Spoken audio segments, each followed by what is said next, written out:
relationship between India and Nepal and the role of youth in strengthening it. As we all know, India and Nepal are not just neighbors.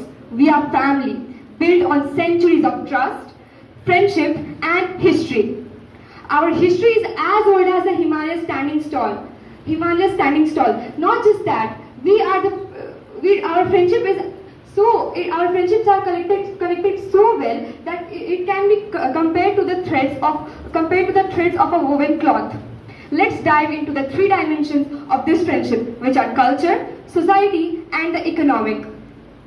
Culture blooms within our hearts, and when we talk about culture, a prime example is India and Nepal, sharing religion, language, culture, even festivals. Both India and Nepal celebrate festivals like Dasai and Tihar, and Dashera and Diwali, both having similar history yet different rituals. This shows that both the countries are respecting each other's differences and admiring the similarities.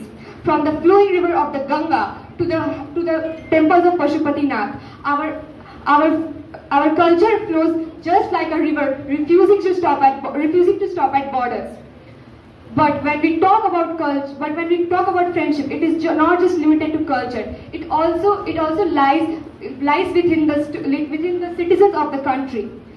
Nepal and India have an open border, because of which the citizens of both the countries can travel everywhere without needing a visa. Not just that, when the 2015 earthquake hit Nepal, India was the first to help Nepal, and when India had floods, Nepali hearts rushed to support India. But have you ever wondered how both the countries are benefited from each other economically? Well, this friendship has economically supported both the nations. India is Nepal's biggest trade partner the biggest trade partner. The 1950 Treaty of Friendship and Peace is a prime example of this.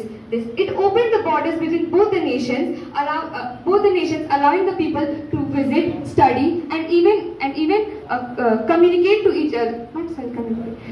Visit and even travel everywhere without needing visas. The 1996 Treaty of Mahakali River allowed both the countries to use the river for irrigation and hydroelectricity. Many Nepali students choose India for higher education, while Indian tourists find peace in Nepali destinations like the Annapurna River and the Pashupatinath temple. But isn't friendship not just bounded to culture, society, or economics? It needs to be continued. But who will do so? It is us, the youth. Our grandparents made this friendship on trust, history, and friendship. Our parents continued it, and now it's our turn. It's our turn to modernize it and strengthen it.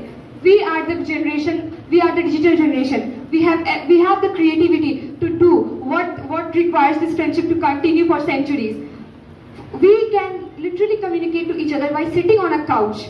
Why can't we use that? We can use that to communicate with the youths of both the country, allowing both of them to communicate and creating something that benefits whole South Asia. Not just that, when we look at India and Nepal, our open borders has also allowed the entrepreneurs to communicate with each other. Won't that be great when entrepreneurs of both the countries work together to create something that will benefit whole South Asia?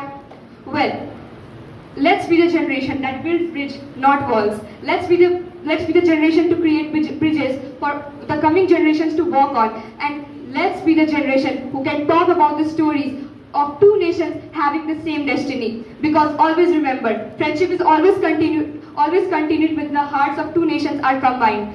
And we are the generation who has to do so. Thank you and have a wonderful day. Thank you so much, Ms. Birgunj.